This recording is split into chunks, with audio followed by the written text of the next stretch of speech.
హోషేయ గ్రంథము 1వ అధ్యాయము.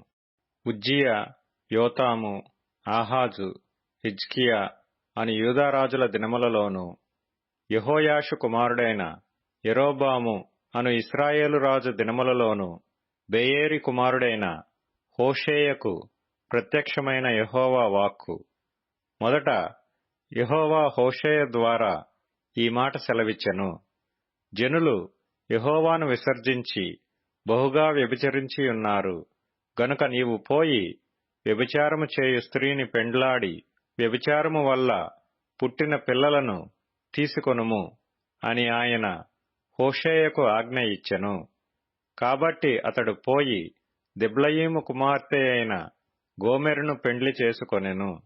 ఆమె గర్భవతి అయి అతనికొక కుమారుని కనగా యెహోవా అతనితో ఈలాగు సెలవిచ్చెను. ఇతనికి యెజ్రెయేలని పేరు పెట్టుము.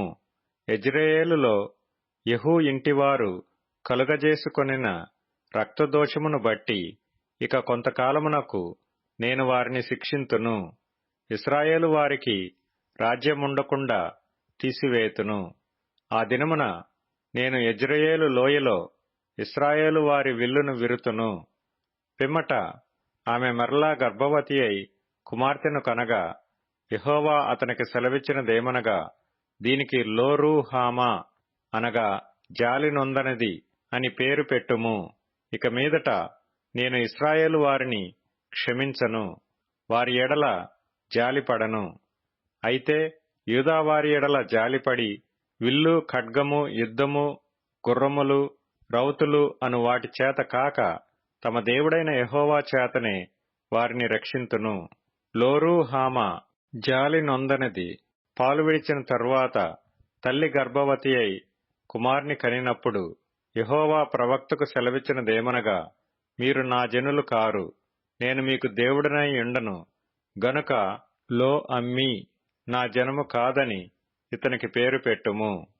ఇశ్రాయేలీల జనసంఖ్య అమితమై లెక్కలేని సముద్రపు ఇసుకంత విస్తారమగును. ఏ స్థలమందు మీరు నా జనులు కారన్న మాట జనులు వారితో చెప్పుదురో ఆ స్థలముననే మీరు జీవము గల దేవుని కుమారులై ఉన్నారని వారితో చెప్పుదురు. యూదావారును ఇశ్రాయేలు వారును ఏకముగా కూడుకొని తమ పైన నొకనినే ప్రధానిని నియమించుకొని తామున్న దేశములో నుండి బయలుదేరుదురు. ఆ యెజ్రెయేలు దినము మహాప్రభావము గల దినముగా నుండును.